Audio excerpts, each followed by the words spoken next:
মিজানুর রহমান আজহারী সাহেব তার যশোরের মাহফিলে বলেছেন, দেশে আহামরি কোনো পরিবর্তন আসে নাই, এক দল খেয়ে গেছে আর এক দল খাওয়ার জন্য বসে আছে। ওই যে কে যেন আজহার নাকি মাজার একজন আছে, আগে ওরা খাইছে এখন এরা খেতেছে, এটা কি বলছে না? আপনারা বলেন উনি কি কথাটা ভুল বলেছেন না ঠিক বলেছেন? আপনারা বাঘের মতো আমাকে উত্তর দিবেন আওয়াজ করে। প্রিয় কলিজার টুকরা রংপুরের ভাইরা, আজহারী সাহেব কি কোনো দলের নাম উল্লেখ করেছিলেন? এই যে আস্তে কথা বললেন, কোন দলের নাম বলেছেন? কোন ব্যক্তির নাম মেনশন করেছেন? উনি জাস্ট বলেছেন এক দল খেয়ে গেছে আর এক দল খাওয়ার জন্য বসে আছে, এতেই কিছু লোকের গায়ে আগুন ধরে গেছে। আমরা কোনো দলের নাম উল্লেখ করি না। আচ্ছা, মনে করেন যে আজহারী সাহেব কোন দলের নাম উল্লেখ করেই ফেলেছেন, কোন দলের নাম এক্স্যাক্টলি মেনশন করেছেন, তো আমাদের কি জনগণ হিসেবে বাক স্বাধীনতা নেই? বলেন সবাই, আছে না নাই? যদি আমাদের বাক স্বাধীনতা কেউ কাটতে চায়, তাদেরকে আওয়ামী লীগের ইতিহাস মনে রাখতে হবে। যুবক ভাইরা, তো আমি দেখলাম একজন নেতা, তার নামটা আমি জাস্ট বলেই ফেলছি, ছোট্ট নাম বলছি, দুদু সাহেব।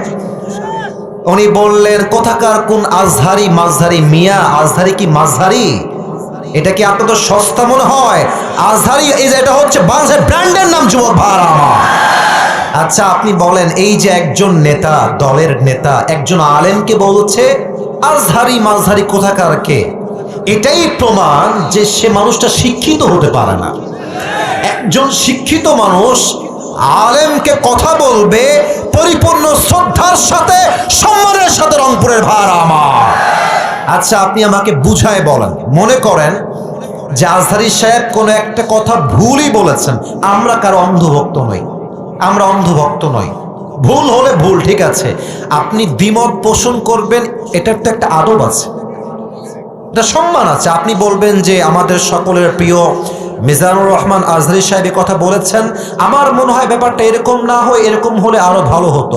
আপনি রেসপেক্ট দিয়ে বলেন। আপনি যখন আজহারীকে মাঝহারি বলে গালি দেন, কলিজার টুকরা যুবকদের রক্তক্ষরণ শুরু হয়ে যায়। যুবক ভাই, তবে হ্যাঁ, একজন বললেন যে আজহারী সাহেব আসেন, আপনি রাজনীতির নাম লেখান, আপনি রাজনীতি করেন, আপনি ওই দলে যান, সেই দলে যান। যশোরের মাহফিল আপনার ইউটিউবে আজকে সার্চ দিবেন, জুম করবেন যশোরের মাহফিলটা, ড্রোন ফুটেজ বা পেছনের ফুটেজ দেখবেন, যত মাহফিলে অডিয়েন্স এসেছে 95 ভাই যুবক ভাইরা সেই মাহফিলে এসেছিল। সবাই কি জামাত ইসলাম? তারা সবাই কি শিবির নাকি? তারা মিয়া, ঘোল খাওয়াই লাভ নাই, এইসব ঘোল আর বাংলার মানুষ খাবে না। যুবক ভাই, জামাত ইসলাম নয়, বিএনপির লোকরাও আজহারীকে কলিজা থেকে ভালোবাসে। যুবক ভাইরা, ওই যে যশোরের মাহফিল, আওয়ামী লীগও ছিল, বিএনপিও ছিল, যুবকও ছিল, মায়েরাও ছিল, বোনেরাও ছিল। অতএব আমাদের ভালোবাসা দলের জন্য নয়, জামাতের জন্য নয়, কোনো ব্যক্তির জন্য নয়, আমাদের ভালোবাসা একমাত্র কোরআনের ভালোবাসা, একমাত্র আল্লাহর জন্য ভালোবাসা এটা।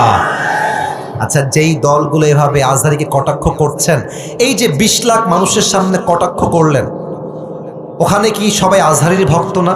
তো আপনি যে গালিটা দিলেন, যার বুকে আপনি আঘাত দিলেন, আচ্ছা ভাবেন যে আজহারী সাহেবকে আমি ভালোবাসি, কথার কথা, তো আমার ভালোবাসার মানুষকে যে গালি দিবে, আমি কি তাকে আর ভোট দিব নাকি? কথা বলেন, ভোট দিব নাকি? আপনি আমাকে সম্মান করবেন, আমার ভালোবাসার মানুষকে সম্মান করবেন, আপনাকে আমি স্যালুট জানাবো। যুবক ভাই, ঠিক কিনা বলে? মেহেরবানি করে দলাদলি করবেন না। স্বৈরাচার বিদায় নিয়েছে, ওই চ্যাপ্টার ক্লোজ।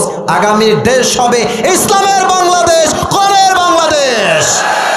কেউ যদি রুখে দিতে চান, মনে রাখবেন ইসলামকে যারাই রুখতে এসেছে, কেউ রুখতে পারে নাই, তারা মাটির নিচে মিশে ধূলিসাৎ হয়ে মেচাকার হয়ে গিয়েছে।